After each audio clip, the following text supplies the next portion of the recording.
حضرت عبداللہ بن عمر رضی اللہ عنہ فرماتے ہیں کہ میں نے رسول اللہ صلی اللہ علیہ وسلم سے کئی بار یہ سنا۔ آپ صلی اللہ علیہ وسلم فرماتے ہیں کہ بنی اسرائیل میں کفل نامی ایک شخص تھا جو ہمیشہ رات دن برائی میں پھنسا رہتا تھا۔ کوئی سیاہکاری ایسی نہ تھی جو اس سے چھوٹی نہ ہو، نفس کی کوئی ایسی خواہش نہ تھی جو اس نے پوری نہ کی ہو۔ ایک مرتبہ اس نے ایک عورت کو 60 دینار دے کر بدکاری کے لیے آمادہ کیا۔ جب وہ تنہائی میں اپنے برے کام کے ارادے پر مستعد ہوتا ہے تو وہ نیک بخت بھی دلزرزہ کی طرح تہرانے لگتی ہے۔ اس کی آنکھوں سے آنسوؤں کی جھڑیاں لگ جاتی ہیں، چہرے کا رنگ فاقہ پڑ جاتا ہے، رونگٹے کھڑے ہو جاتے ہیں، کلیجہ بانسوں اچھلنے لگتا ہے۔ کفل حیران ہو کر پوچھتا ہے کہ اس ڈر، خوف، دہشت اور وحشت کی کیا وجہ ہے؟ پاک بطن شریف النفس باعصمت لڑکی اپنی لڑکھڑاتی زبان سے بھرائی ہوئی آواز میں جواب دیتی ہے، مجھے اللہ کے عذابوں کا خیال ہے۔ اس ذنب و کام کو ہمارے پیدا کرنے والے اللہ نے حرام قرار دیا ہے۔ یہ فعل بد ہمارے مالک ذوالجلال کے سامنے ذلیل اور رسوا کرے گا۔ واللہ میں نے کبھی بھی اللہ کی نافرمانی پر جرأت نہ کی۔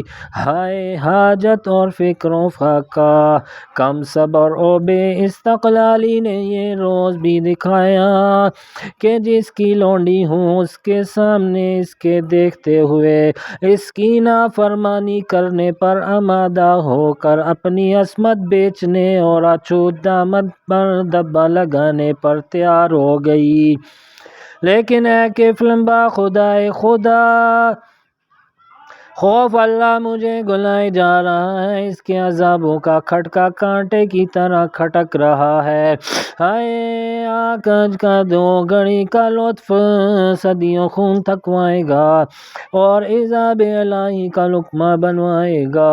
اے کفل، اللہ کے لیے اس بدکاری سے باز آ اور اپنی اور میری جان پر رحم کر۔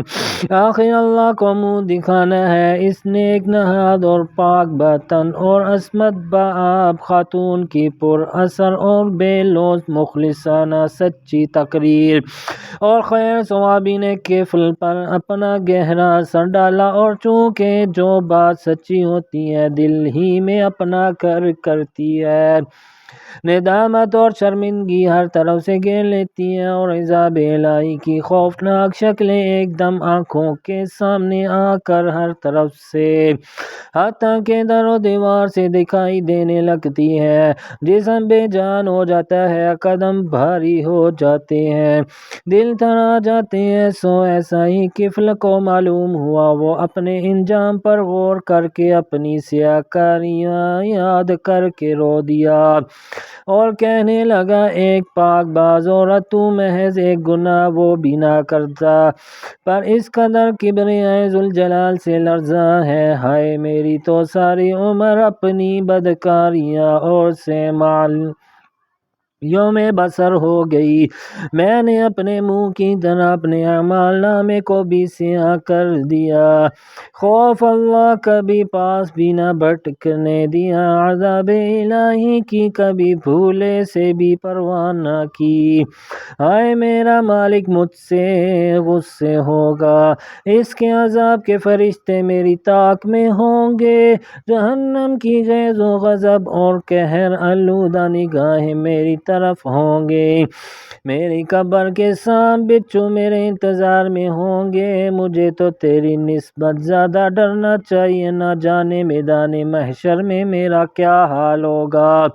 اے بزرگ عورت، گوار ہے، آج سے تیرے سامنے سچے دل سے توبہ کرتا ہوں کہ آئندہ رب کی ناراضگی کا کام نہیں کروں گا، اللہ کی نافرمانیوں کے پاس نہ بھٹکوں گا۔